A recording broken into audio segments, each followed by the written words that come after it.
Les héros de ce monde sont connus sous le nom de raiders, des individus qui chassent les créatures des ombres, pillent des trésors précieux et protègent les gens. C'est un travail dangereux, mais ils sont éternisés comme des héros et deviennent des cibles d'envie. Devenir un raider est un travail qui inspire les gens. Le cœur d'un raider bat plus fort quand il est sur le point de mourir. Notre histoire commence avec des personnes circulant tranquillement dans un espace public quand soudain ils entendent une dispute. Un garçon discute avec un homme car il se sent utilisé comme simple bouclier humain. Son nom est John et la cible de sa colère prétend qu'il a mal compris, ajoutant que John avait dit avoir besoin d'argent rapidement. John trouve étrange qu'on l'emmène faire un raid dans un donjon. L'homme se nomme Jinuma. Il travaille pour une agence de raiders et sert d'intermédiaire pour ceux n'appartenant pas à une guilde. C'est pourquoi John a été contacté par lui, sachant que ce serait son premier travail depuis longtemps. Mais après avoir entendu la demande, servir de bouclier humain en première ligne dans un donjon plein de morts-vivants, John réalise qu'on lui demande pratiquement de se sacrifier. Il demande si c'est vraiment le seul travail disponible, car même des raiders moins gradés que lui trouvent facilement du travail. Jin répond qu'il sait comment c'est. Même avec un rang correct, peu d'endroits font appel aux guerriers. John demande s'il est méprisé parce qu'il est un guerrier. Jin s'excuse pour cette dure vérité, mais admet qu'aujourd'hui, les mages volent la vedette, les guerriers progressent plus lentement, se blessent plus souvent et ne sont pas le premier choix des clients. Comparé aux mages qui chassent les monstres en sécurité depuis l'arrière, les guerriers en première ligne subissent plus de blessures. Sans parler que dans les batailles à grande échelle, les mages ont une nette supériorité. John le sait bien, les choses étaient différentes il y a 10 ans. Il n'y a plus de place pour un raider guerrier maintenant. Il conclut qu'il aurait dû choisir d'être mage. 11 ans plus tôt, au lycée, il avait obtenu un excellent score au test d'aptitude pour entrer dans une école spécialisée de raiders. Son affinité magique était alors de 97%. La meilleure mage actuelle n'avait que 92% à l'époque. On aurait dit que son talent n'était pas de ce monde. En revanche, John n'avait que 34% d'aptitude au combat. Pourtant, il a choisi le combat, pas pour une raison noble, simplement parce qu'à l'époque, les mages avaient la pire réputation, considérés comme de simples machines à buff incapables de vaincre un monstre de Baran sans combattant. Mais aujourd'hui, les combattants sont en déclin tandis que les mages sont idolâtrés. S'il avait choisi la magie, sa vie aurait pu être différente. Normalement, un raider atteint son apogée vers 20 ans. Inutile de regretter maintenant. Jinuma dit à John que ses opportunités sont rares. Il aurait pu donner cette chance à un autre mais est venu le voir en premier. John sait qu'il avait du talent, jalousé par ceux obligés de choisir la magie. Mais maintenant, il n'est qu'un guerrier de Randé. Sa vie a pris une mauvaise tournure. Alors John accepte la proposition. Il savait depuis le début qu'il n'avait pas le choix. Pour survivre, on ne peut pas être difficile sur les missions. Jin, surpris, dit qu'il a fait le bon choix et qu'il lui enverra le lieu par message pour 8 heures. John demande pourquoi si tôt, étant donné que Jin est occupé par le travail, mais ce dernier lui dit de ne pas s'inquiéter et de se concentrer sur sa mission, bien qu'il ait aussi quelque chose à faire là-bas le matin. Le lendemain, sur place, John est prêt mais ne voit pas Jin. Il pense que ce dernier aurait pu prévenir s'il ne venait pas, mais admet qu'un raider comme Jin, un mage de rang 1, aurait mieux à faire qu'avec un guerrier de Randé comme lui. Il ignore pourquoi un type comme Jin travaille dans une agence de raiders alors qu'il pourrait rejoindre n'importe quelle guilde. Perdu dans ses pensées, John s'entend traiter des inutiles par son propre subconscient. C'est alors qu'un certain Muno l'interpelle. On se revoit. John reconnaît ce raider. Muno explique qu'il a beaucoup de travail ces temps-ci. Ce genre de mission est dangereux mais bien payé. John acquiesce et Muno ajoute.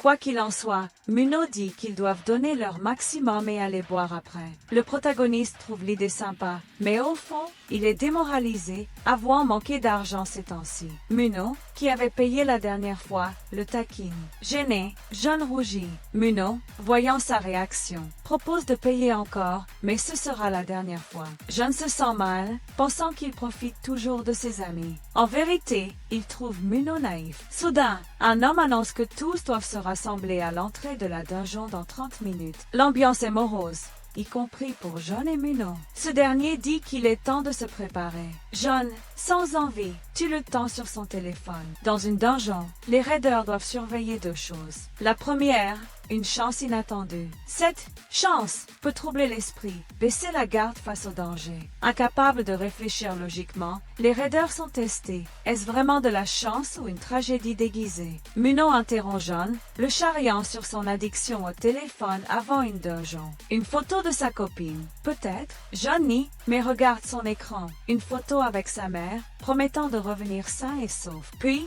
ils se dirigent vers la donjon. À l'intérieur, ils affrontent des zombies.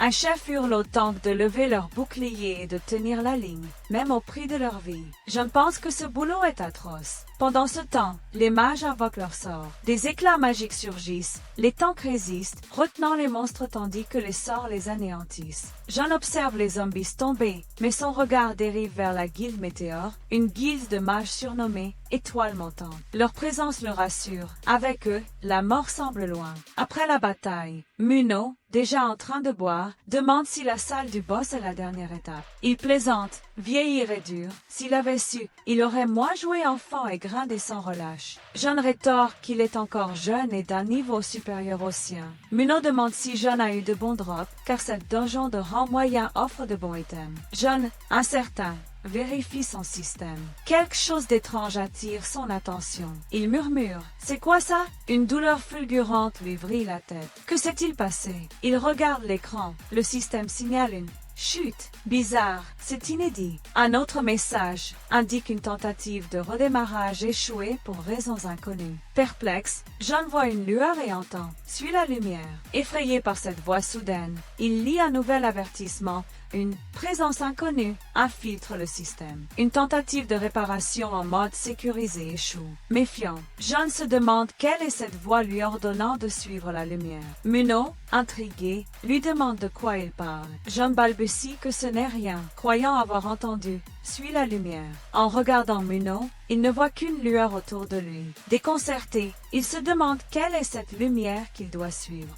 Muno remarque que John agit étrangement depuis tout à l'heure et lui demande s'il est malade. John insiste qu'il va bien, mais se questionne. Est-il le seul à voir cette lumière? Décidé, il dit à Muno qu'il s'absente une seconde, mais reviendra vite. Dans son esprit, il doute encore de ce qui se passe. John pénètre dans la caverne, suivant la lumière mystérieuse. Il tente d'ouvrir sa fenêtre de statue, mais le système est en panne, toujours hors service. Frustré, John persiste à vouloir accéder aux informations. Un message indique qu'une fonction est partiellement endommagée et que le système tente un redémarrage en mode sécurisé. Perplexe, John ne comprend pas. Éveillé depuis ses 10 ans, en 17 ans, le système n'a jamais planté et aucune fonction n'a jamais été endommagée. La voix entendue lui fait penser que tout est lié, la chute du système, l'intrusion d'une présence inconnue, la voix lui ordonnant de suivre la lumière. Le système R pourrait subir une transformation majeure. Ce système, lié aux dieux asgardiens comme Thor et Odin, est vu comme le dernier bastion d'espoir pour l'humanité, après qu'elle fut poussée au bord de l'extinction 20 ans plus tôt, lors de la calamité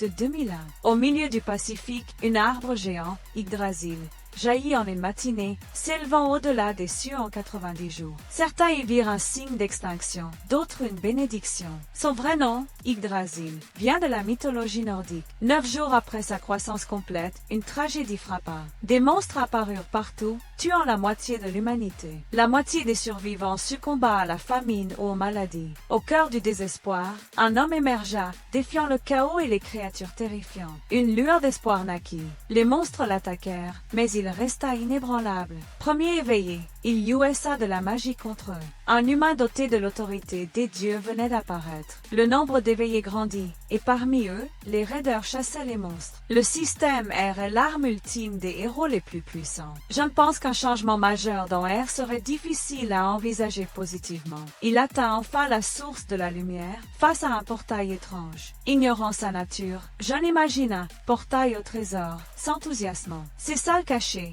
rarissimes dans les donjons de haut rang, contiennent des objets spéciaux ou des ingrédients précieux, valant parfois des milliers de dollars. John se dit qu'un item de classe A ou supérieur pourrait changer sa vie. Avant d'entrer, il prie tous les dieux pour un équipement de classe A minimum. Puis, il franchit le portail. L'intérieur est totalement différent, le laissant stupéfait.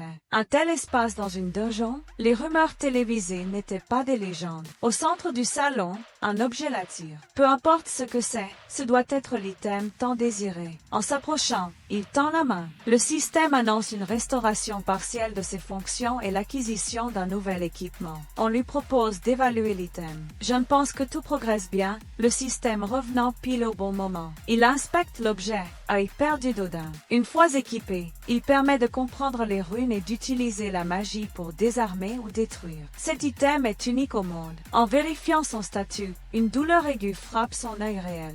Réalisant que c'est lié à l'item, John vérifie le système. Un message indique que la compétence « Dérivation universelle » est activée, lui permettant de comprendre une formule magique et de la détruire. Effet: maîtrise totale des runes, usage de magie puissante sans incantation ni pénalité. John sait que les items de rang S, les plus élevés aux enchères, atteignent des sommets. Cet item dépasserait facilement 10 millions de dollars. Les objets spécialisés en magie se vendent au prix fixé par le vendeur. Surtout, cet item est de rang mythique, unique au monde. John pense que sa souffrance est finie. Plus besoin de se soumettre aux guildes, ni de servir de bouclier dans les donjons. Sa vie misérable va changer. Il envisage de tester l'item, convaincu qu'il n'en trouvera jamais un autre pareil et qu'il devrait l'essayer avant de le vendre. Mais le système l'avertit, une fois utilisé, l'item sera lié à lui. Paniqué, John annule immédiatement, horrifié d'avoir failli gâcher un item mythique si durement acquis. Il n'a aucune raison de l'équiper.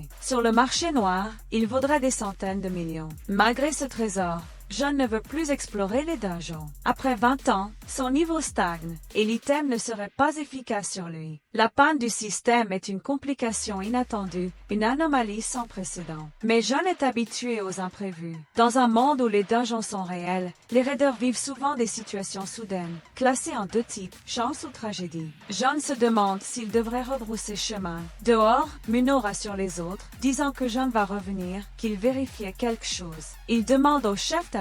John réapparaît et le chef annonce une raid imminente. John s'excuse pour son retard. Le chef le réprimande. Agir seul est risqué et il espère que ça ne se reproduira pas. John promet que non. Muno, remarquant son air étrange, tente de le remonter, mais John, souriant, insiste qu'il va bien. Il ajoute qu'il paiera les vers ce soir, refusant de rester un parasite. Ils avancent vers l'objectif. Muno, perplexe face à ce changement, plaisante. John a-t-il mûri à 27 ans? John pense qu'il a évité les soupçons pour l'instant. Dans une donjon, rien n'est révélé au monde extérieur, un lieu sans loi. Annoncer un item précieux, c'est risquer la mort. Attendre la fin de la raid pour vendre l'item est plus sage. Pour l'heure, il doit éviter d'éveiller les soupçons. Le chef annonce que l'avant-garde est réunie et relance la raid. Soudain, une explosion retentit au-dessus d'eux, effrayant tout le monde, y compris John. Il court pour esquiver les pierres, se demandant ce qui vient de se passer. Déboussolé par cette détonation, il remarque une brume violette se répandre. Ce n'est pas anodin, un gaz toxique envahit l'espace. John sait qu'inhaler trop longtemps le tuera. Il conclut qu'il faut fuir immédiatement. Muno appelle son ami, criant qu'ils doivent sortir vite, car cette brume est dangereuse. John hurle que tous doivent évacuer, mais soudain, quelqu'un est blessé. En vérifiant, il découvre que Muno a été frappé par une épée. Terrifié par l'attaque surprise, John voit Muno s'effondrer. Choqué, il craint d'être le prochain et s'enfuit à toutes jambes, sans regarder en arrière. Le fracas de l'explosion et la brume toxique envahissant la donjon hantent ses pensées tandis qu'il court pour survivre. Il repère une sortie, mais se souvient de Muno et des autres, assassinés. Épuisé, il réalise que ce ne sont pas des monstres, mais un tueur à gages opérant dans les donjons. Nerveux, John envisage plusieurs hypothèses, mais se ressaisit. Il doit fuir pour ne pas mourir, surtout après avoir trouvé un item magique capable de transformer sa vie. Cette idée le fait frissonner. Soudain, une silhouette approche. John, sentant un danger, esquive une chaîne de feu lancée vers lui. L'agresseur, JN Humain, l'agent des raiders, se révèle. Il ricane, disant avoir prévenu de sa venue. John, abasourdi, lui demande s'il est derrière tout ça. Humain confirme avec un rire, avouant avoir orchestré la brume toxique et l'attaque contre la guilde Météore. Confus, John cherche à comprendre. Humain explique qu'un client l'a engagé et que beaucoup détestent Météore, accusé d'arrogance envers les autres guildes. Les assassins de donjon Satan profite des hommes aveugles pour tuer. John s'inquiète. Peut-il vaincre Uma, un mage de rang 1, génie parmi les 2% les plus doués du pays? Lui, simple rang D, n'est ni faible ni fort, juste moyen. N'étant pas de météore, mais un simple soutien, il pense qu'en restant discret, il survivra. Avec le système air hors service, fuir est incertain. Impuissant, il ressent une rage envers la mort de ses camarades, surtout Muno, mais il est démuni. Pour survivre, il décide de faire comme si de rien n'était. Dans un monde où Yggdrasil a grandi, les faibles sont méprisés. Uma, interrompant ses pensées, lance un nouvel assaut enflammé. John esquive, surpris d'être visé. Un instant plus lent, et il serait mort. Uma, avec un sourire sinistre, révèle que Météore n'était pas la seule cible. Il attaque encore, forçant John à reculer. Blessé, mais pas gravement, John sait qu'il doit fuir. Pourquoi lui, un simple rendez, est-il ciblé? A-t-il offensé quelqu'un de puissant? Il fouille ses souvenirs, sans réponse claire. Puis, une insulte de son passé ressurgit. Quelqu'un l'avait traité de bâtard, se moquant de son existence. Troublé, John demande si son père a commandité son meurtre. Humain, jusque-là amusé, se fige, choqué, avant d'éclater de rire, moquant l'intuition de John. Abattu, John replonge dans ses souvenirs douloureux. Une image de sa mère dans une morgue, 5 ans plus tôt, le hante. Il demande si, cet hiver-là, un contrat similaire avait été passé. Surpris, Humain, avec un sourire narquois, salue son flair, donnant une demi-réponse. Il ajoute, perplexe, que le père de John, après avoir fait tuer sa femme, a rejeté son fils. Froidement, Uma lance un nouvel assaut enflammé, mais John, tout aussi glacial, esquive le feu.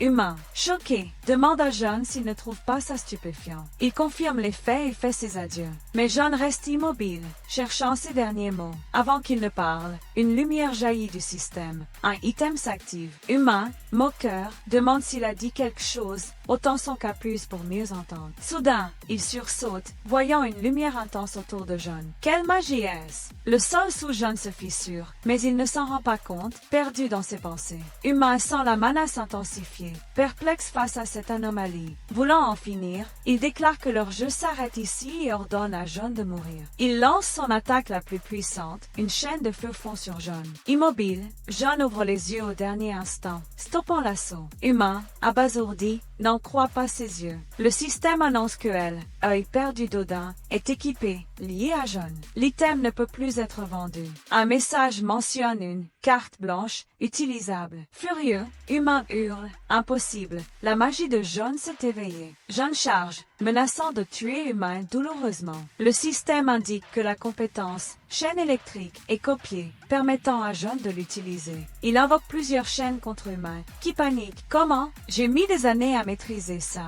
Un guerrier de rang D ne devrait pas y parvenir si facilement. Humain doute qu'un sort si puissant suffise à le vaincre. John, incertain, répond qu'il va le découvrir. Il attaque. Humain esquive certaines chaînes, mais elles viennent de partout. John joue avec sa proie, l'obligeant à fuir. Humain contre-attaque avec ses propres chaînes, mais le système de John active la dérivation universelle, retournant l'attaque contre Humain. Paralysé de peur, ce dernier invoque un escudo. John réactive la dérivation, brisant le bouclier. Humain, incapable d'esquiver, est frappé de plein fouet. La bataille gagnée, John s'approche de l'ennemi à terre. Vivant, mais affaibli, Humain supplie pour sa vie. Sans un mot, John l'achève. Une sensation étrange l'envahit. C'est fini. Épuisé, il s'effondre près du corps, vidé de vigueur et de magie. Ayant obtenu un item mythique, il craint de mourir. La mort, qu'il a frôlé souvent comme raideur, lui semble glaciale. Le système annonce un nouveau système opérationnel téléchargé, proposant de l'activer pour remonter le temps au moment désiré.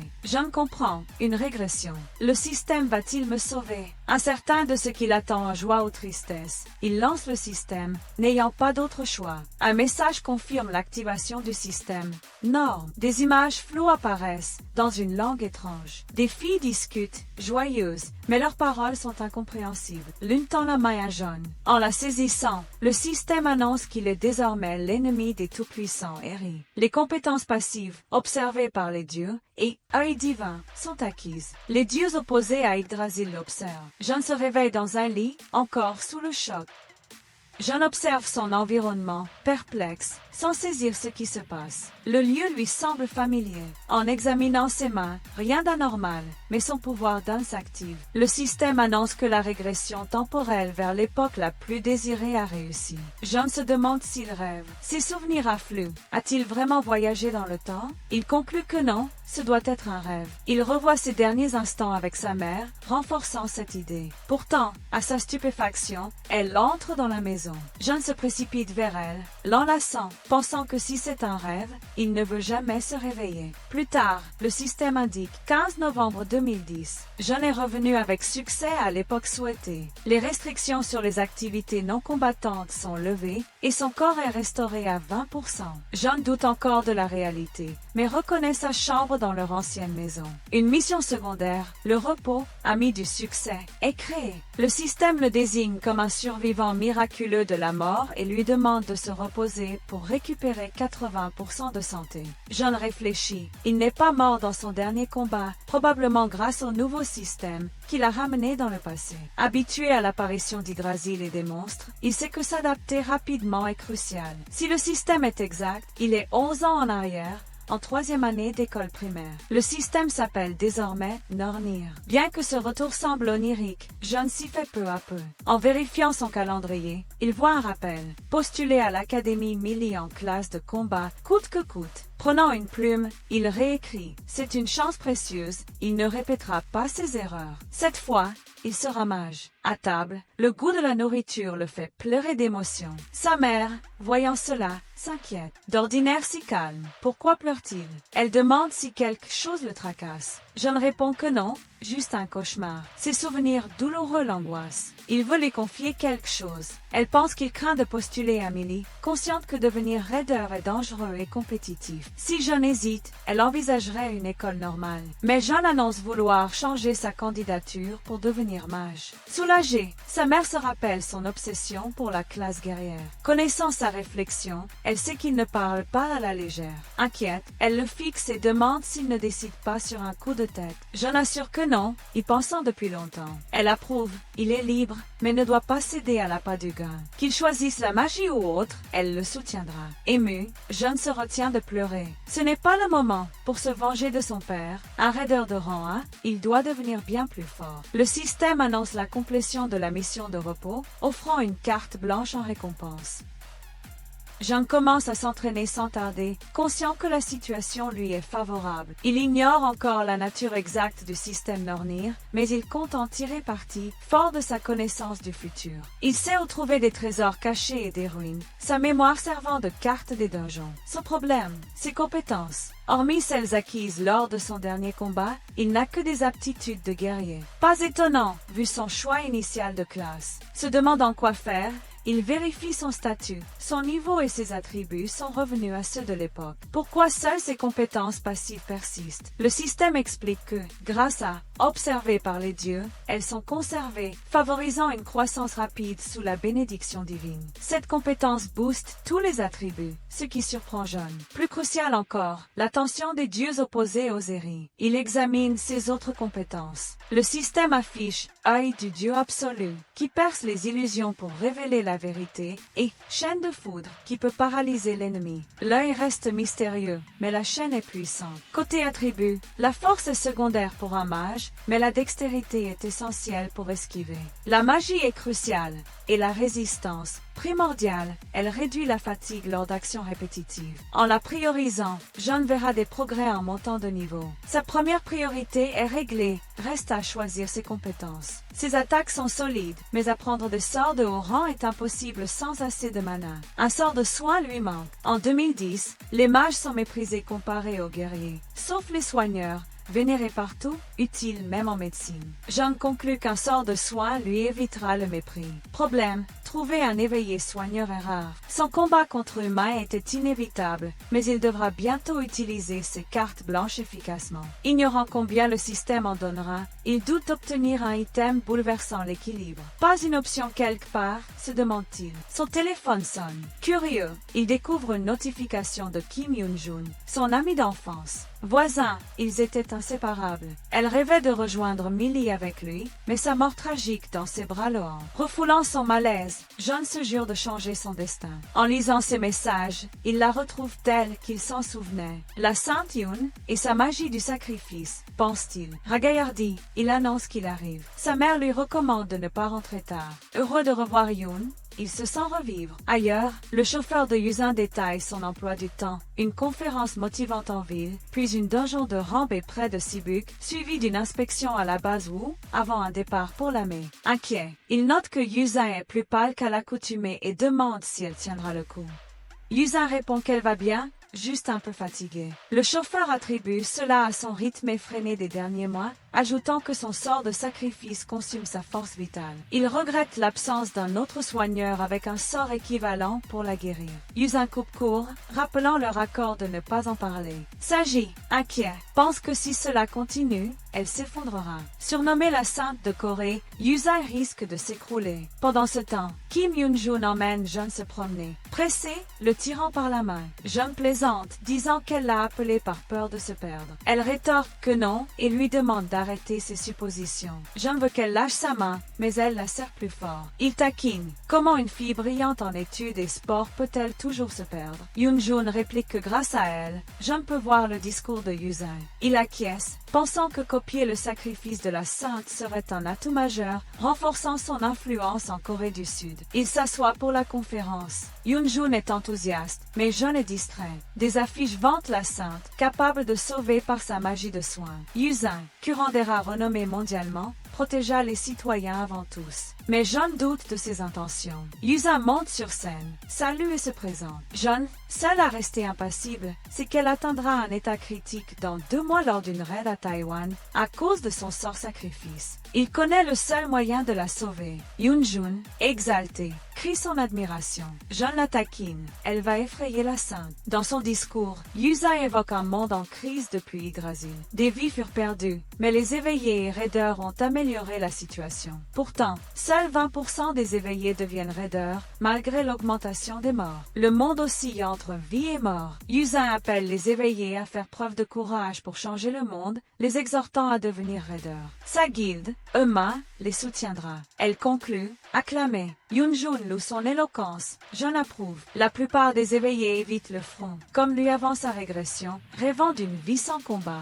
Yoon-jun voit Yusin comme une héroïne, mais Jeon doute qu'elle le veuille. Elle le gronde pour gâcher l'instant. Jeon s'excuse, prétextant un rendez-vous, et s'apprête à partir. Yoon-jun, vexé, demande s'il va l'abandonner. Il rappelle qu'elle a nié se perdre. Furieuse, elle l'accuse de harcèlement. Jeon rit, disant plaisanter, et annonce que sa mère arrive bientôt. Yoon-jun propose de rentrer ensemble, curieuse de son urgence. Jeon révèle avoir changé pour la classe mage et demande son aide pour apprendre la théorie magique. Stupéfaite, elle accepte, mais s'étonne de ce choix et lui reproche d'en parler si tard. Elle le traite de sans cœur pour la laisser seule. Plus tard, Jeon cherche quelqu'un. Il aperçoit un homme près d'une voiture, affichant un sourire satisfait.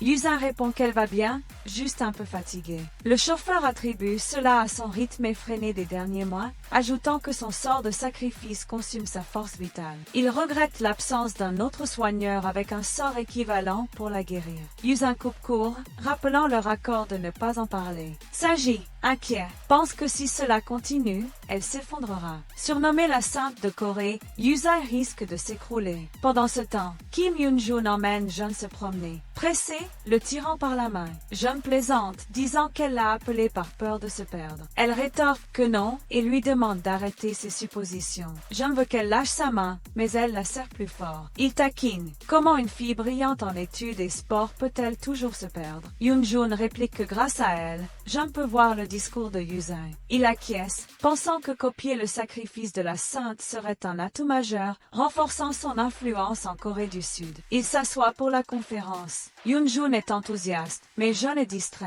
Des affiches vantent la Sainte, capable de sauver par sa magie de soins. Yusin, curandera renommé mondialement, protégea les citoyens avant tous. mais John doute de ses intentions.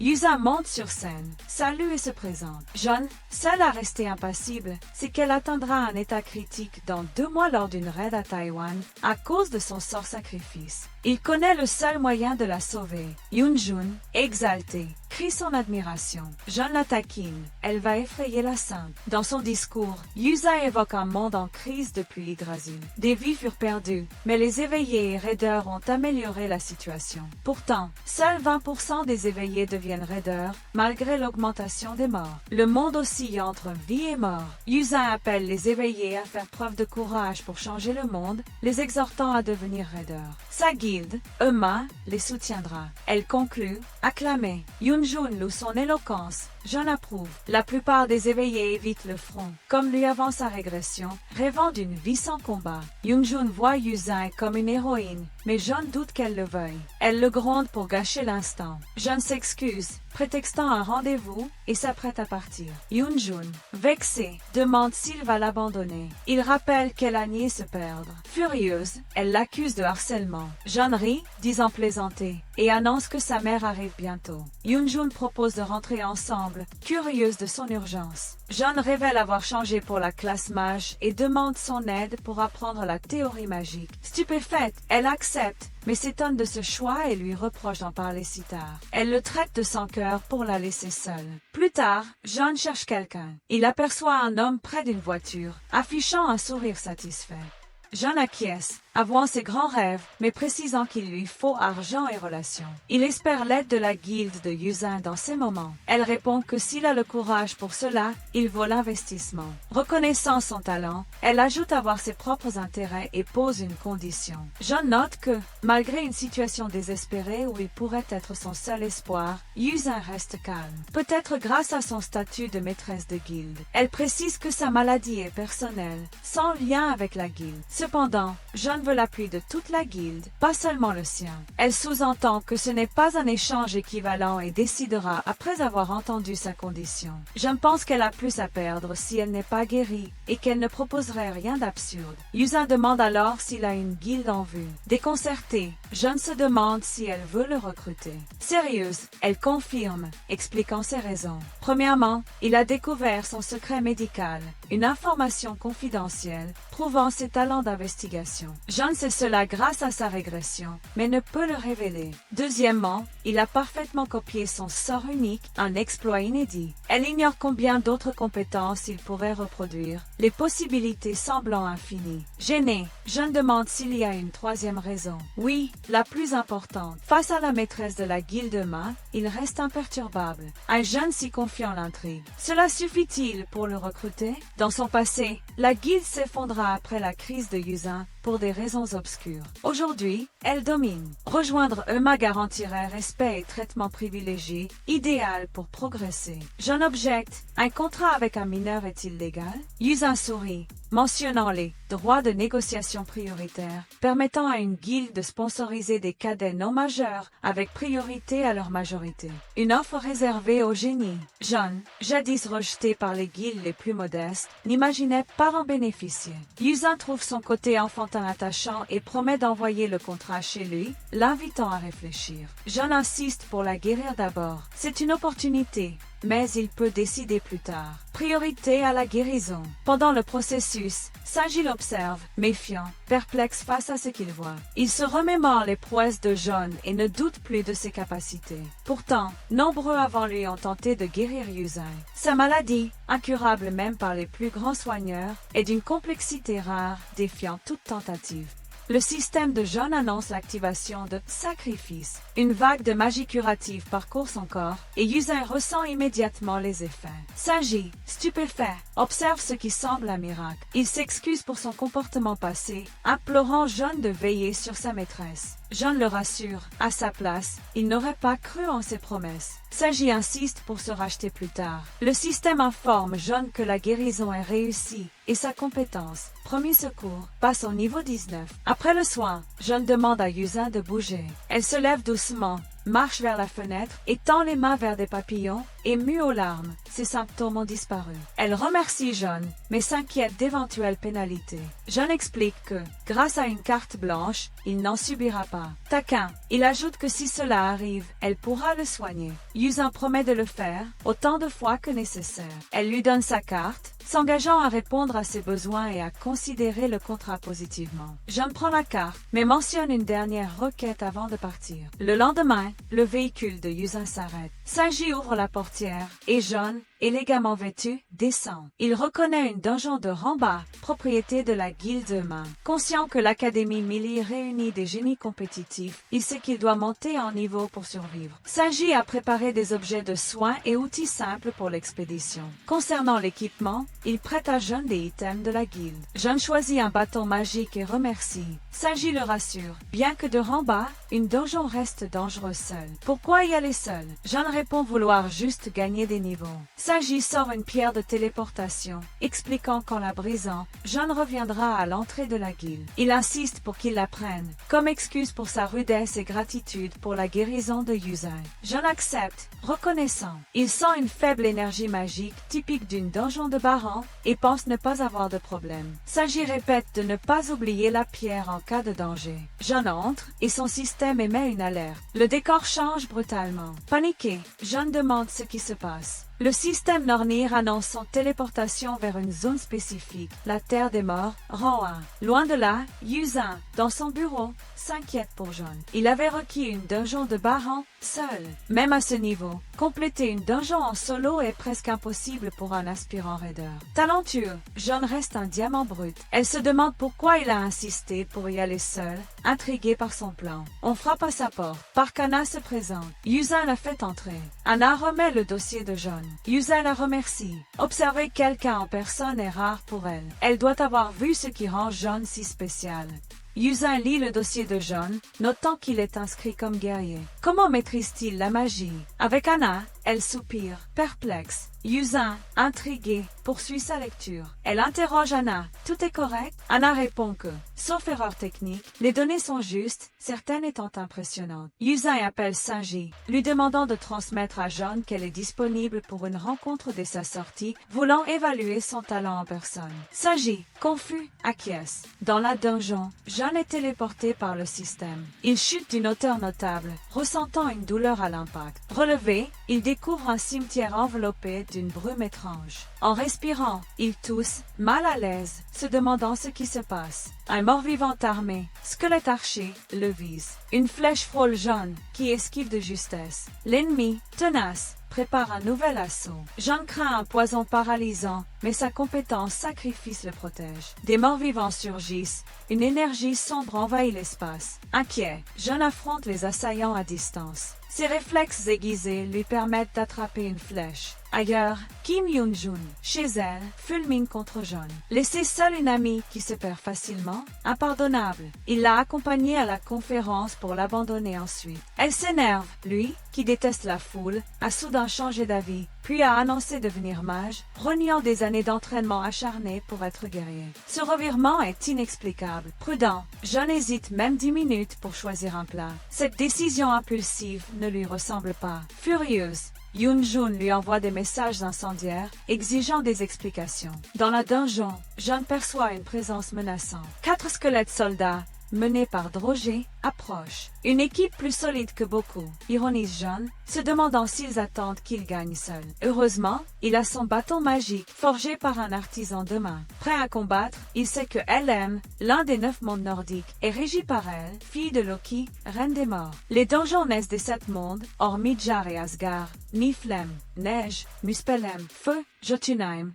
Géant, Alfheim, Elf, Svartalfheim, Elfe noir, Vanaheim, Dieu Vanir. LM, au cœur glacé de Niflheim, est ardu pour un novice sans pouvoir divin. Affronter des morts revenus à la vie est terrifiant, mais pour John, c'est idéal pour tester ses nouvelles compétences. Sacrifice, un sort de soin, devient jugement de lumière contre les morts vivants, une attaque de zone dévastatrice. Face aux assauts constants des squelettes, John, protégé par son bâton, les vainc aisément, leurs attaques ne représentant qu'un faible danger. John mise sur une compétence quotidienne à large portée. Entraînant sa compétence, il tue une apparition. Le système lui octroie des points d'expérience, mais cela ne suffit pas. Il attaque plus fort, ne laissant aucune chance à ses ennemis. Inexpérimenté en tant que mage, il s'appuie sur ses acquis, éliminant 2 apparitions pour 140 points d'expérience. Enthousiaste, il refuse de rater cette opportunité. Son niveau actuel est amplement suffisant. Il attaque une autre créature, plus résistante. Son bâton magique se brise après avoir vaincu le squelette. Sans arme, John réfléchit. Comment un mage combat-il? Jusqu'ici, il luttait en guerrier. Pas question de se reposer sur ses lauriers après avoir bêtement cassé son arme. Ce n'est pas la fin du monde, le résultat reste similaire. Il active Sacrifice. Une lumière céleste jaillit, détectant un mort-vivant. Sacrifice devient Jugement de lumière, tuant un Draugr pour 100 points d'expérience. Chaque ennemi abattu augmente son niveau. Après un repos, sa stamina revient. Je ne pensais cela ardu, mais sans ce gain de niveau, il serait en danger. Jugement de lumière, est-il de rang S? Copier une compétence via une carte blanche le suggère. Sans astuce de mage, il risque l'échec. Il réalise que c'est une donjon d'invocation. La guilde n'aurait pas négligé cela, le système Nornir est en cause. Après ces combats, il envisage la pierre de téléportation, mais une aura sombre l'envahit, le faisant frissonner. Une mana terrifiante approche. Nerveux, John suffoque, se demandant ce qui vient. Une chose est sûre, immobile.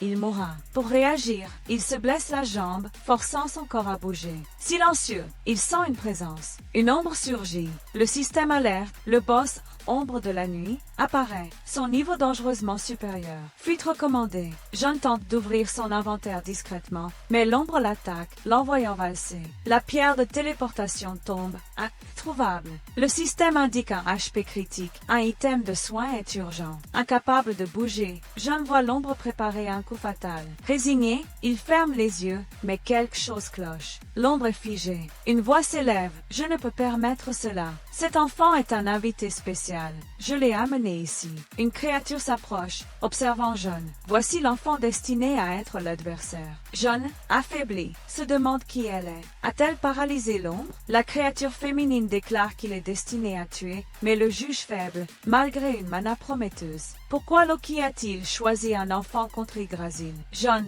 perdant du sang, craint de s'évanouir. Mourir ici ruinerait ses plans de vengeance et d'ascension comme mage. Il refuse que tout s'arrête. La créature, croisant son regard, apprécie sa détermination, mais le trouve trop frêle. Le ragnark est plus proche que tu ne penses, dit-elle. Astérisque astérisque français, même longueur, astérisque astérisque, deviens plus fort vite, ou je te tuerai moi-même dans l'enfer, déclare la créature. Confus, John écoute. Elle le juge crucial, lui offrant une chance de se renforcer. Elle l'invite à vaincre l'ombre devant lui dans 2 mois pour un cadeau spécial. Le temps presse. Le système alerte, mission principale, test de elle, avec la récompense promise. En s'éloignant, elle prévient. Sans progrès, elle le tuera. Elle lui souhaite succès. John se rappelle avoir accepté le système Nornir. Réveillé, étourdi, il n'est plus dans la donjon, mais dehors. Une douleur abdominale le tenaille. Son système, brouillé, mentionne la mission et elle, déesse de la mort régnant sur Alem. Il réalise avoir rencontré une divinité, qu'il a désignée comme adversaire, peut-être choisie par Loki. Le système confirme. Il est désormais l'ennemi des puissants Eri. Pourquoi cette régression? Que veut-elle? Une seule certitude. Il doit devenir plus fort, vite. Sans cela, elle le tuera. Vaincre une ombre de la nuit en 2 mois est ardu, mais un objectif clair. Son style de combat, inadapté pour un mage, et son manque de sorts basiques sont problématiques. Il décide de contacter Yuzin. Voyant les messages de Sinji, la maîtresse souhaite le voir pour discuter du contrat. John répond, enthousiaste, ajoutant une condition. Avec un sourire calculateur, il planifie. Le lendemain, à la guilde, Sinji l'accueille et l'escorte. John devine qu'ils ont vu son profil. 97% d'aptitude magique, un talent rare. Sa décision passée de devenir guerrier, malgré sa faiblesse, découlait de l'influence sociale glorifiant les guerriers et méprisant les mages. Cette pensée lui donne mal à la tête. Arrivé, il est surpris par l'accueil chaleureux de Yuzin. Souriante, elle demande son avis sur le contrat. John le trouve généreux, subside mensuel, item de rembé gratuit, partage avantageux des récompenses. Un tel contrat est réservé au rang supérieur. Avant de signer, il propose une condition. Devinant qu'elle connaît son profil, il explique avoir changé pour mage récemment, manquant de maîtrise des sorts. Sa condition, que Yuzan, maîtresse de main, devienne son professeur de magie. Survivre comme raider exige de jouer ses meilleures cartes au bon moment. Sanji, lors de leur première rencontre, avait vu en Jeon un potentiel unique. Yuzan, l'une des rares raiders de rang et son monde, enseignait une idée extraordinaire. Jeon déclare que si Yuzan accepte sa condition, il signera le contrat de négociation prioritaire avec Emma. Intriguée, elle accepte, curieuse de ses capacités. Jeon se place sous sa tutelle. Yuzan, ravi, veut d'abord tester son talent et demande son accord. Jeon s'y attendait. La guilde cherche à évaluer ses compétences. Sanji, observant Yuzan, sent qu'elle veut s'assurer de sa préparation. Jeon, prêt à être testé, demande ce qu'il doit faire. D'un claquement de doigts, Yuzan invoque une magie enveloppant la pièce et fait apparaître un cube de mana. Impressionné, Jeon écoute Yuzan. Pour un talent digne d'un contrat prioritaire, c'est le minimum. Ce cube, utilisé par des mages de rang B pour mesurer leur sensibilité à la mana, est un défi. Seuls 7% des raiders l'ont surmonté. Jeon doute de ses chances, pensant que Yuzan cherche à le décourager. Elle le détrompe, échouer n'annulera pas le contrat. Jeon, déterminé, sait qu'il ne peut ni reculer ni abandonner. Il doit progresser, même en cas d'échec. Yuzan ordonne à Sanji de préparer le test. Ce dernier s'inquiète, le cube est ardu,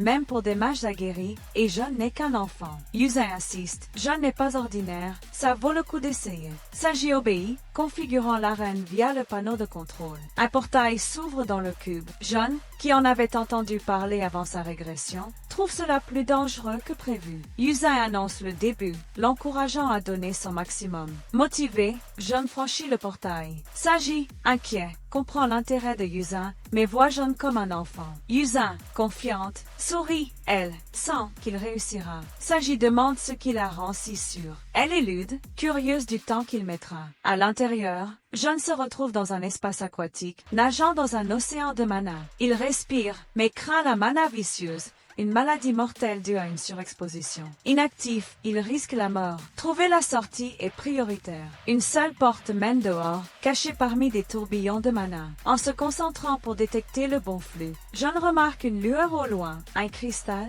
Sa puissance est écrasante, renforçant l'impression d'un océan de mana. Dehors, Sanji s'étonne que Yuzan parle de Jeon comme s'il surpassait le cube. Elle confirme son talent. Sanji, hésitant, demande combien de temps elle estime nécessaire. Yuzan révèle avoir mis 40 minutes, record national. Impressionné, Sanji sait que tout est possible. Yuzan croit en Jeon, mais Sanji doute. Soit Jeon échoue, soit il battra un record.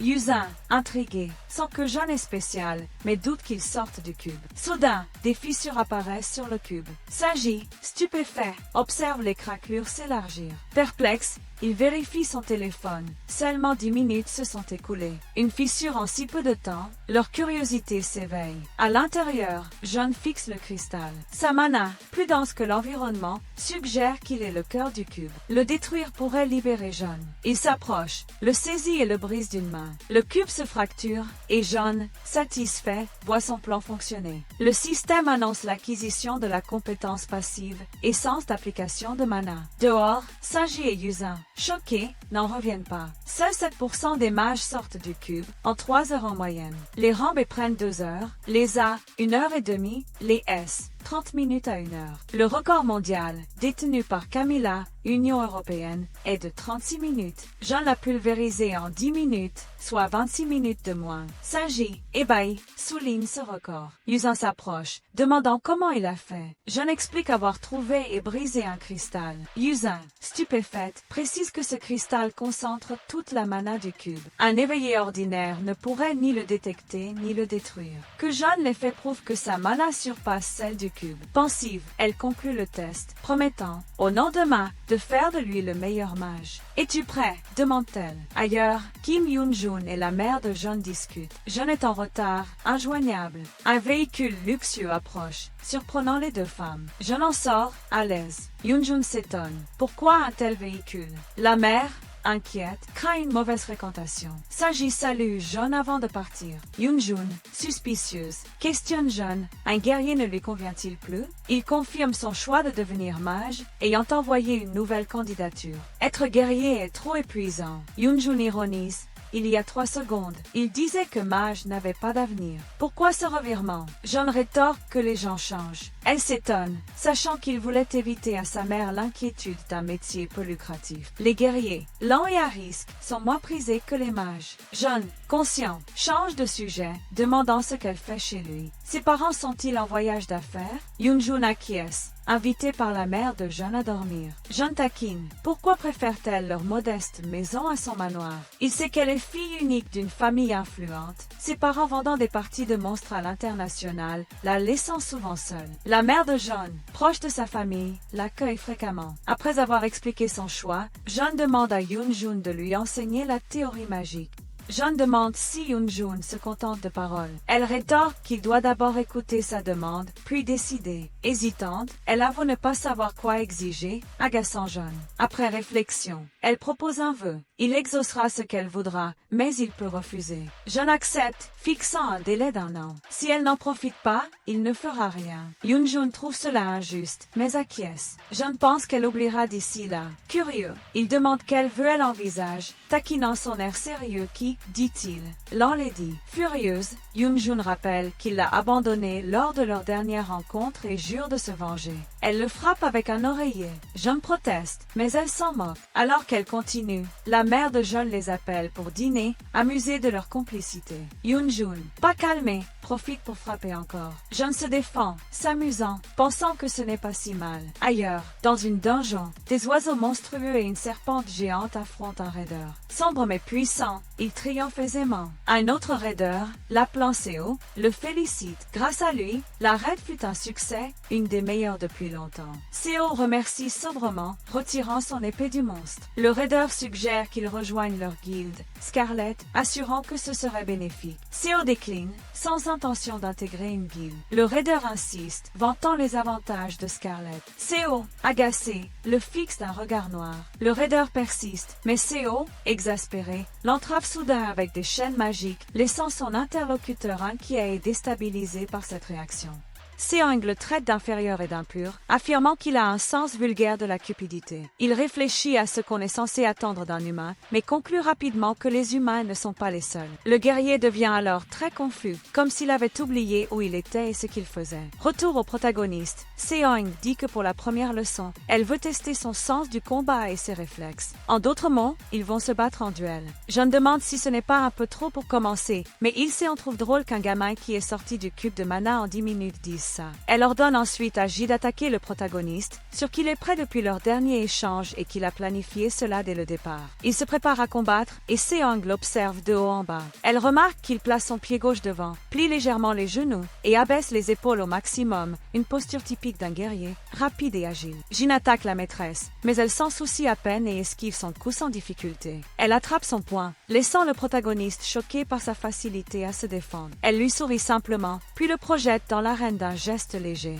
Jeon pensais au moins réussir à la toucher, mais même si elle est une soigneuse, elle reste une marée D2S. Seong dit qu'elle l'appellera maintenant de manière informelle, ajoutant qu'il voulait être guerrier et qu'il garde encore ses vieilles habitudes. Elle lui dit qu'un mage n'avancerait jamais ainsi, puis demande quelle est la plus grande différence entre un guerrier et un mage. Jeon répond que c'est le combat. Le mage agit en arrière-ligne, le guerrier en première. Seong approuve et explique que les mages servent à affaiblir l'ennemi à distance avant l'assaut final. Mais lui, en réduisant la distance comme ça, se met en danger. Les mages ont une faible défense. La maîtresse de guilde dit qu'elle y est allée doucement, mais qu'elle doit être plus sérieuse. Elle annonce qu'elle va attaquer, mais pas au point de le blesser, et qu'elle peut le soigner, étant soigneuse. Le protagoniste s'enthousiasme pour le combat. Seong sait qu'il se retient, et lui dit de se battre sérieusement cette fois. Voyant l'attaque venir, Jeon est surpris. Il roule au sol pour esquiver la magie. Seong lui dit que c'est à son tour. Il se prépare, et le système l'alerte que la compétence courant électrique a été activée. Il attaque la maîtresse, et Seong remarque qu'il a utilisé une compétence de rang, le courant électrique. Elle réalise qu'il cachait son jeu.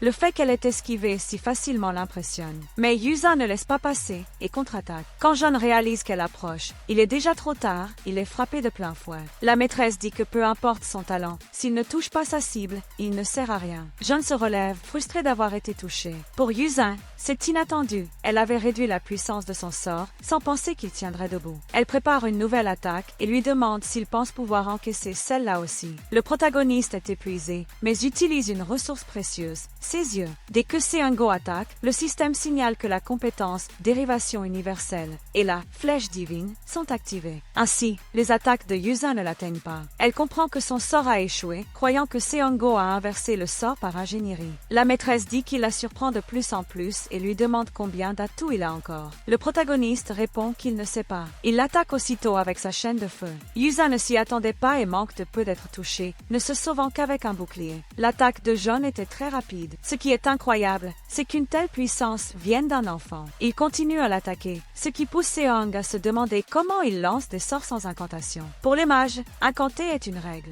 Les mages de haut niveau peuvent le faire en silence, mais au détriment de la puissance. Mais John est encore novice en magie. Seong est perplexe. Comment réussit-il ça? De son côté, John pense que ses attaques ne servent à rien et il sait qu'il n'a plus beaucoup de mana. Yuza lui dit qu'il est plein de surprises. Seongo est impressionné par l'énergie qu'elle a encore. Mais Yuza veut lui donner une leçon. Elle l'attaque facilement en disant que John est encore trop jeune. Une fois de plus, il s'écroule sans comprendre ce qui s'est passé. Yuza s'approche et lui demande s'il pensait vraiment pouvoir la battre. Elle aide John à se relever. Dans ses pensées, il se rappelle de la dernière attaque qu'il n'a même pas vue. Voilà l'écart entre lui et une marée d'aides de 1 caisse. Yuza fixe le protagoniste. John pense que le temps d'expérience qu'il a eu comme guerrier lui a donné de l'espoir. Lancer des sorts sans délai et avec une incroyable vitesse de dérivation magique. Cela pousse Yuzan à penser que s'il s'agit bien de lui, il est peut-être possible de tenter quelque chose de différent. Elle dit ensuite qu'elle a eu quelques idées en l'observant pendant le combat. Elle ajoute que tout le monde y a déjà pensé au moins une fois, mais que personne n'y est jamais parvenu. Un style de combat unique que lui seul pourrait apprendre. Elle lui demande s'il ne trouve pas ça intéressant. John réfléchit à la possibilité d'apprendre un style de combat unique. Seong lui dit alors de l'appeler « professeur » à partir de maintenant et le félicite d'être son premier élève. Ailleurs, John étudie quand quelqu'un interrompt sa concentration. Kina-jun lui demande s'il écoute. Le protagoniste répond que oui, mais lui dit de finir de manger avant de parler. Il lui a acheté des nouilles instantanées comme paiement pour les combats, mais elle n'en est pas encore lassée et commence déjà son 4e bol. Kina-jun confirme et dit qu'elle n'est pas près de s'en lasser. Revenant à la leçon, elle parle du combat magique, des buffs magiques et de la guérison magique, expliquant qu'il y a plusieurs types de magie, mais que ces 3-là sont les plus importants. Le système alerte que la compréhension magique de John a augmenté et que son efficacité magique est montée à 5%. Il remarque que chaque fois qu'il fait quelque chose, le système l'en informe immédiatement, comme s'il voulait qu'il s'améliore. Son ami dit qu'il devient vraiment bon et lui demande s'il est bien le même qui ne voulait qu'être guerrier. En quelques jours, il a appris ce que les autres mettent des mois à comprendre. John essaie d'être modeste et dit qu'elle aussi a mémorisé les formules magiques en 3 jours. Kina-jun n'aime pas son ton familier et exige qu'il l'appelle professeur. Elle dit qu'elle ne peut plus rien lui dire car elle a commencé la magie avant lui, mais à ce rythme, il va la rattraper rapidement. Le protagoniste demande à sa professeure ce que cela change, car il doit devenir aussi bon en magie qu'il l'était lors de son test d'aptitude. Dans ses pensées, il se dit qu'il devrait plutôt se plaindre, puisque sa vie est en jeu. Kina-jun lui dit qu'il ne l'a jamais mentionné, mais qu'elle a été très surprise quand il a dit vouloir devenir guerrier. Même si être mage ne rapporte pas beaucoup d'argent, elle se demande comment il a pu ignorer les résultats de son test. Elle dit que même lui doit trouver cela étrange, maintenant qu'il est mage, car il sait bien comment les mages sont perçus aujourd'hui. Cela plonge le protagoniste dans ses pensées. Il se souvient de quelque chose de son passé et se demande si cette décision était vraiment la sienne. Son ami reprend la parole et lui demande s'il s'entraîne à la conjuration. Il répond que oui, qu'il apprend avec une autre professeure. Kina-jun lui demande s'il est aussi familier avec elle. John répond que non, mais dans ses pensées, il reste troublé par ce qu'il vient d'imaginer, comme s'il avait entendu quelque chose d'étrange. Il se rappelle qu'elle lui a donné 2 mois pour vaincre un boss, mais pense qu'il n'est pas temps de se disperser. Il doit se concentrer sur quelque chose d'utile. Il se remémore une pub télé pour une pilule, censée être d'une grande aide pour les nombreux raiders du monde. Il en conclut que cette précieuse pilule pourrait bien être ce qu'il lui faut pour dépasser n'importe quel obstacle. Retour à la guilde, Onua Sanji supervise l'entraînement de certains membres. Il observe un en particulier et dit au raider Park Wooden que son équilibre devient instable quand il frappe avec son épée. Puis il s'adresse à la raider Kina revient et lui dit que sa conjuration est trop lente et que si sa guérison n'atteint pas l'allié à temps, il mourra au combat. Après cela, il rejoint la maîtresse de guilde et lui dit que, compte tenu qu'ils sont encore novices, ils ne sont pas si mauvais. Leur rang moyen est un peu meilleur que celui de l'année dernière. Saji remarque que la maîtresse est distraite. Elle s'excuse. Il lui demande si elle pensait à John. Elle admet qu'elle ne peut rien lui cacher. Saji se souvient qu'elle voulait lui enseigner. Il dit que beaucoup de raiders ont essayé, mais aucun n'a réussi. Yuzin affirme qu'elle a vu le talent du garçon de ses propres yeux. Elle dit que s'il était présenté comme vétéran, personne ne douterait de lui. Il n'a fait aucun mouvement inutile. Et si un autre mage de rang S devait apparaître, elle est certaine que ce serait John. Elle pense être encore la seule soigneuse du pays à avoir atteint le rang S, mais son efficacité en combat reste faible. Si John émerge comme une étoile filante, cela changera totalement le monde de la magie. La pilule d'amélioration de mana, comme son nom l'indique, est un objet qui augmente définitivement la mana d'un éveillé qui l'utilise. C'était l'objet que tous les mages désiraient. Le protagoniste y parvient, mais il est frustré. Il a déjà essayé plusieurs fois et utilisé 3 lots d'ingrédients. S'il continue ainsi, il n'aura bientôt plus d'argent. Il est pourtant sûr que le mélange doit devenir blanc dès la première étape. Mais ce n'est pas comme s'il pouvait demander à quelqu'un. Avec la casserole sur le feu, il attend. En novembre 2020, personne ne sait encore comment fabriquer une pilule d'amélioration de mana. Elle ne sera inventée que dans 5 ans. Cela signifie qu'il est le seul à connaître les ingrédients et le processus de fabrication. Avant de remonter le temps, la recette avait été partagée au monde entier par un alchimiste de classe mondiale. Quand il l'a publiée, il a dit cette phrase: « J'espère que cette pilule sera d'une grande aide pour de nombreux raiders à travers le monde. » Mais le protagoniste sait qu'à ce rythme, il n'y arrivera pas. Il se dit qu'il vaut mieux tenter quelque chose avec plus de chances de réussite. Le nom de l'alchimiste était Li Jizan, et John pense que s'il va le voir, il pourra peut-être l'aider. Même s'il ne peut pas créer l'élixir, établir un lien avec lui ne serait pas une mauvaise chose. Il se souvient que l'alchimiste est un élève de première année à l'Académie Mili. Il connaît donc sa destination. Il devra se rendre à Mili. Plus tard,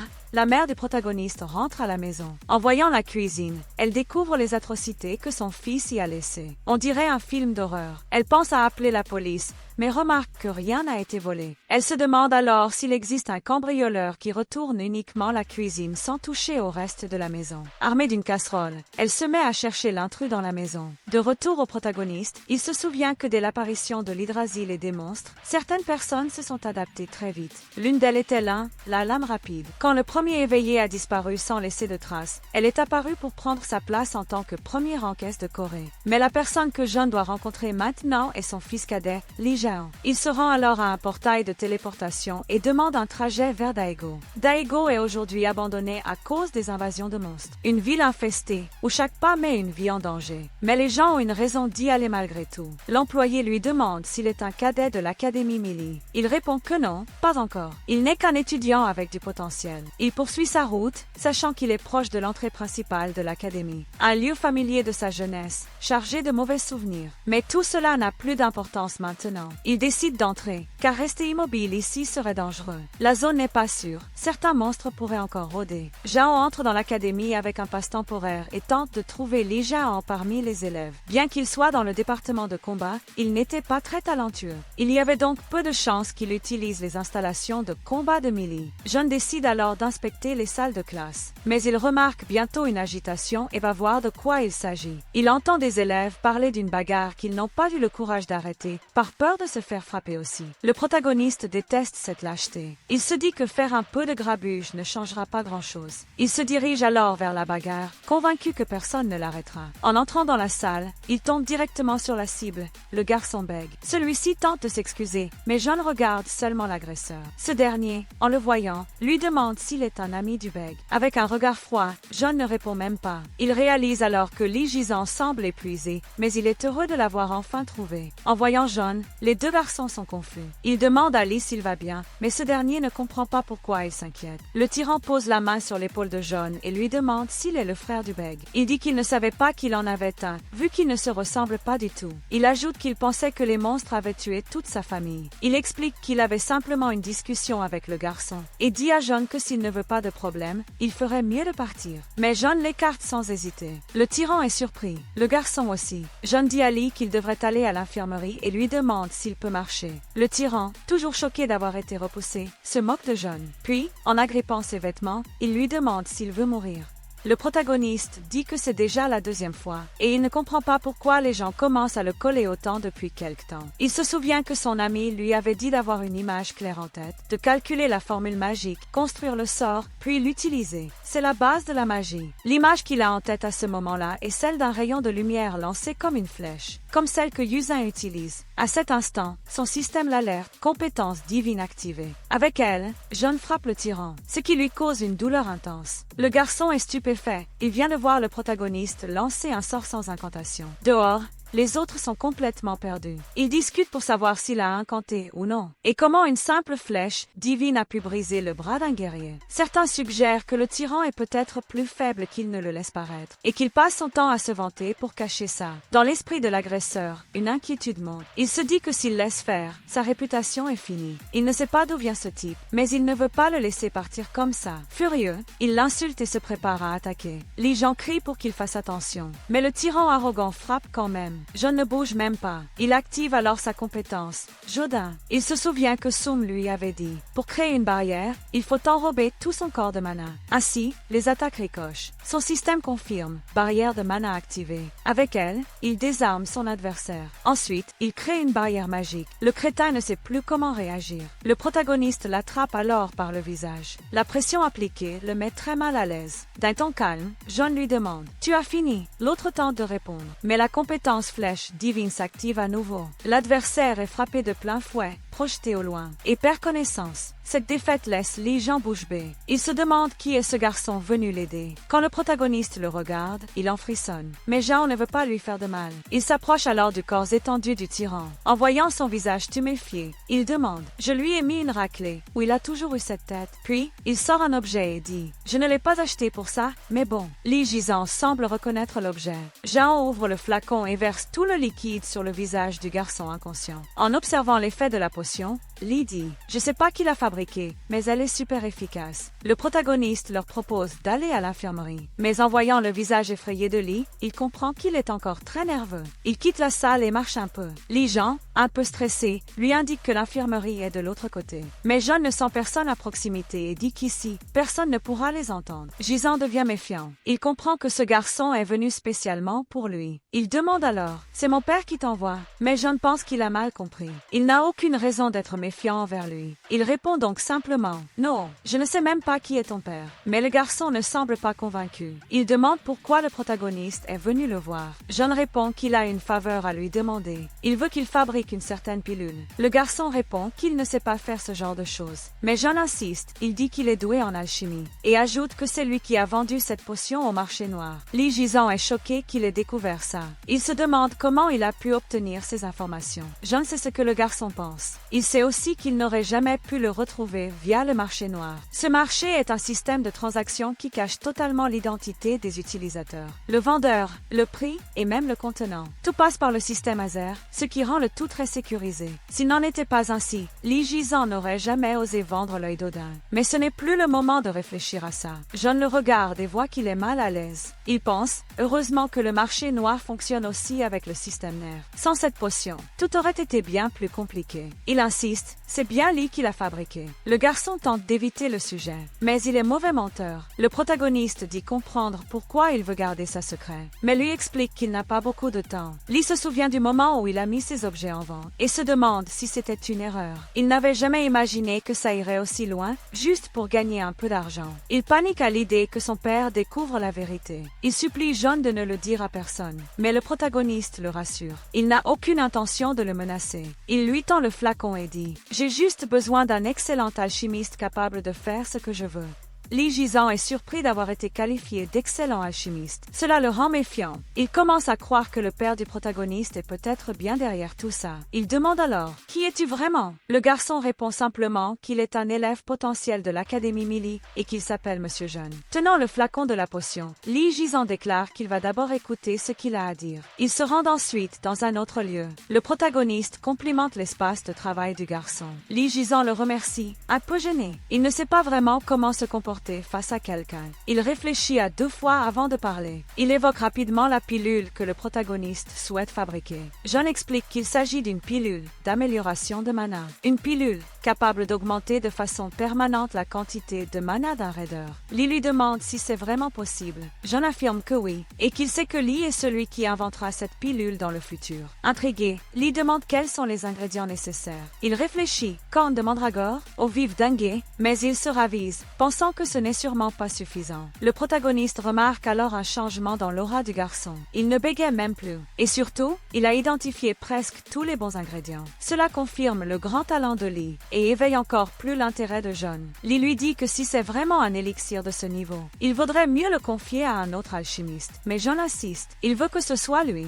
Il promet de lui fournir tout ce dont il aura besoin. John sait que d'autres pourraient fabriquer cette pilule avec la recette. Mais aucun n'a le talent de Lee Jizan. S'il doit investir dans quelqu'un, c'est en lui. Avec ces mots, il parvient à convaincre Lee d'essayer. Le garçon avoue ne pas savoir s'il va réussir. Mais John insiste pour qu'il essaie au moins. Lee dit que si jamais il échoue, ce sera John qui perdra quelque chose. Mais ce dernier est tort. Quand on investit dans quelqu'un, il y a toujours un risque. Mais je le fais parce que je crois en toi. Il pense que même en échouant, cela vaut la peine de travailler avec lui. Lee accepte. C'est la première fois que quelqu'un lui fait autant confiance. La mission de créer un lien avec Lee Jizan est désormais accomplie. Sous la lumière d'une fenêtre, Lee repense à leur échange. Il se souvient des paroles de John, qu'il croit en ses compétences et que personne ne réussit tout du premier coup. John a dit qu'il voulait travailler avec lui. Lee s'accroche à ces mots. Il se voit comme un lâche sans talent, bien différent de ses frères. Il a aussi perdu sa mère très jeune et n'a jamais eu l'approbation de son père. Il pensait n'avoir aucune valeur, mais pour la première fois, quelqu'un lui accorde sa confiance. En y pensant, Lee est ému. Les mots de John ont touché son cœur plus profondément qu'il ne l'imaginait. Pendant ce temps, le système de John ne cesse de lui rappeler sa mission principale.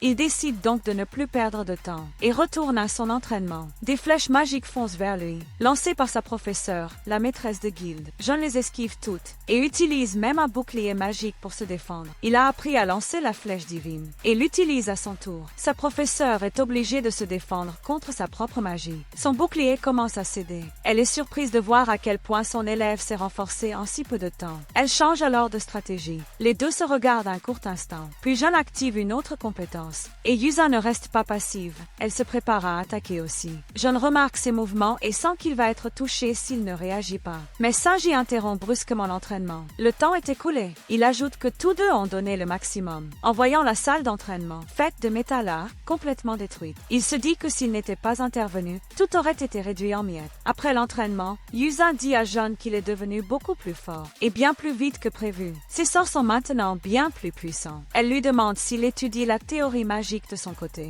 John répond que oui, avec une amie. Yusa trouve cela bien, car elle ne peut pas lui enseigner la théorie elle-même. Elle admet s'être un peu inquiétée. Elle suppose que son amie doit être très intelligente. John confirme, mais pense en lui-même que le problème de son amie, c'est sa personnalité étrange. Elle lui demande alors, « Tu veux vraiment repartir en raid dans un donjon ?» Il répond que oui. Il veut tester l'efficacité de tout son entraînement. Sa professeure dit que vu ses capacités actuelles, un donjon de rang H devrait être facile pour lui. Elle lui souhaite bonne chance. John pense qu'il aimerait que ce soit un donjon de Hanier, mais il doit prendre ses décisions avec raison, pas avec ses sentiments. Il se demande s'il est réellement prêt. Son ennemi est un boss de rang C, un monstre qu'il ne pourrait jamais vaincre seul. Il sait qu'il a terminé tous les préparatifs. Il ne reste plus que le combat. Il n'est pas totalement confiant, mais il va se battre quoi qu'il arrive. Après cela, il retourne voir Lee Jizan. Le garçon semble épuisé d'avoir tant travaillé, mais il a réussi à fabriquer l'objet demandé. Devant tant d'efforts, John regarde l'objet et son système l'enregistre immédiatement comme une pilule d'amélioration de mana, capable d'augmenter de manière permanente l'attribut magique de son utilisateur. Il demande s'il peut la consommer tout de suite. Lee acquiesce. Le système détecte alors que John a avalé la pilule et l'alerte que sa magie vient d'augmenter de 15 points. Le protagoniste pense que c'est un effet inédit, tellement puissant que même l'amertume du goût finit par paraître sucré. Il se rappelle qu'en alchimie, même si l'on suit la même recette, le résultat peut varier selon l'alchimiste. C'est quelque chose de plus profond et complexe que la science. S'il avait confié les ingrédients à un autre alchimiste, il aurait pu n'obtenir que 5 points au lieu de 15. Il félicite donc Lee pour son excellent travail et dit qu'il a vraiment beaucoup de talent. Lee répond que tout cela n'a été possible que parce que John a cru en lui. Il le remercie, mais John dit que c'est lui qui doit le remercier. Et il insiste pour que Lee se repose maintenant, car il semble ne pas avoir dormi depuis longtemps. Le garçon accepte et lui dit que s'il a besoin de quoi que ce soit d'autre, il n'a qu'à demander. John lui dit au revoir et pense que cette fois, il est vraiment prêt à 100% pour sa mission. Le jour où il affrontera enfin la sombre de la nuit approche, même s'il lui reste encore environ 10 jours avant la date limite. Pendant ce temps, dans un autre endroit, Elacaria Garm dit que quelqu'un d'important va probablement arriver dès aujourd'hui, même s'il reste un peu plus de 9 jours. John, prévoyant, se rend déjà à la porte du donjon. Il a préparé plusieurs équipements. Anneau, collier et boucle d'oreille de la Valkyrie. Un ensemble qui déclenche une compétence passive de vol de mana. Il se sent en excellente condition et pense que ces objets seront largement suffisants. Il jette un regard à Sanji, qui active ensuite la porte. Face au dojo, le protagoniste dit « Il est temps de commencer ». Son système le prévient. Il vient d'entrer dans le donjon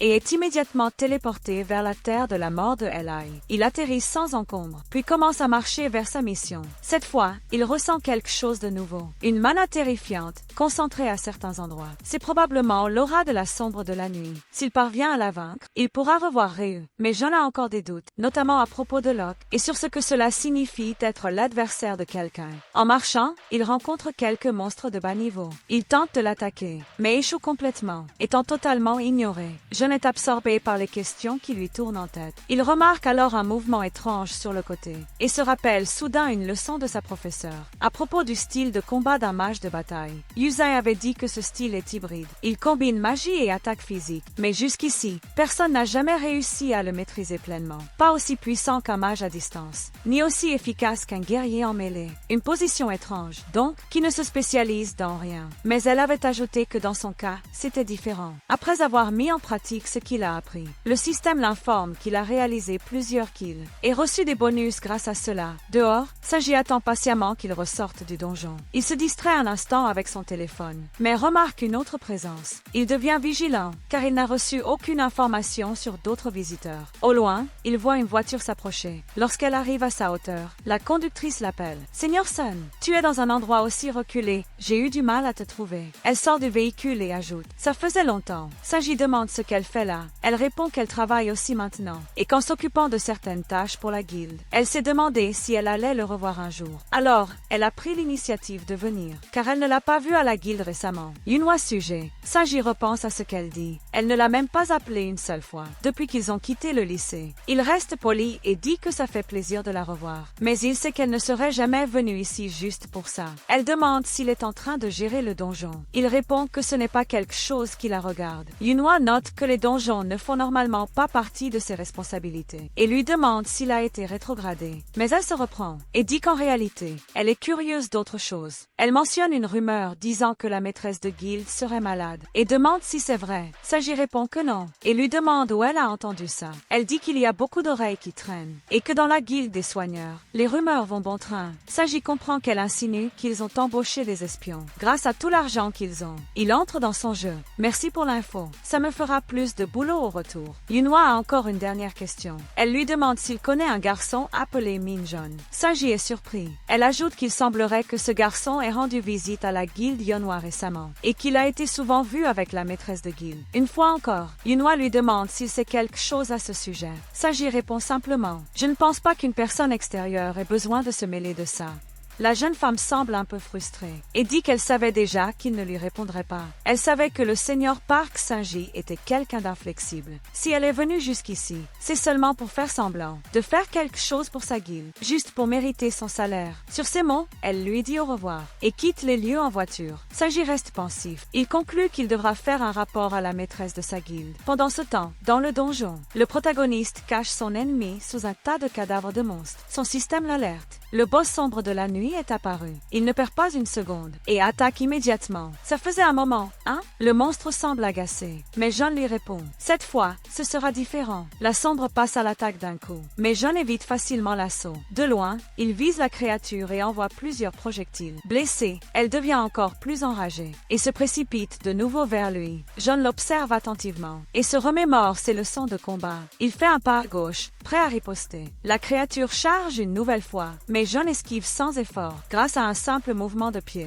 La sombre continue d'attaquer avec insistance, mais John fait 2 pas à droite, incline légèrement la tête à gauche, puis effectue une large esquive à droite. Avec ironie, il lance. Tu t'énerves parce que ça ne se passe pas comme tu voulais? Il active sa compétence de courant électrique et frappe de plein fouet son adversaire. Puis il prépare une nouvelle salve et enchaîne les attaques. La sombre n'a pas le temps de riposter, mais John réalise que ce n'est pas suffisant. Il utilise une autre de ses compétences et frappe la sombre enchaînée par le haut. Cette fois, le coup est plus efficace et la créature le ressent vraiment. John garde un regard froid et sérieux, mais la sombre réussit à se libérer des chaînes, utilisant toute sa force brute. Son système l'alerte. Le boss est entré en mode berserk. Sa force et sa dextérité augmentent considérablement. John est un peu surpris. Un effet étrange le touche et désoriente même son système. Un nouvel avertissement s'affiche. S'il ne supprime pas le stigmate en moins de 10 minutes, il mourra. La seule condition, tuer la sombre. John est terrifié. Il n'a jamais entendu parler d'une mort instantanée de ce type. Il active alors la compétence dérivation universelle. Son système affiche un message, mais il n'arrive pas à le lire. Il en déduit que c'est encore l'œuvre de R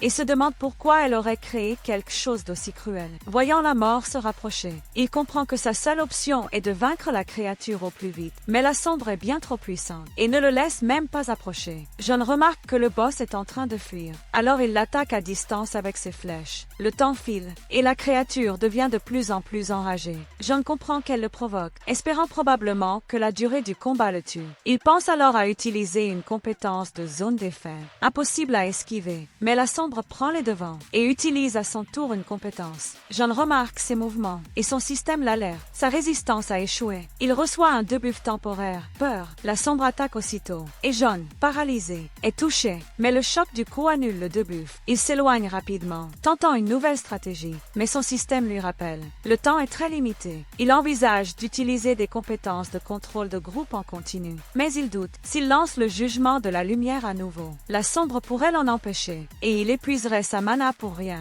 Il doit trouver une autre solution. Il se rappelle avoir touché l'œil de la sombre plus tôt. Sa ligne de vision doit être plus réduite désormais. Il décide donc que la priorité est de la rendre aveugle.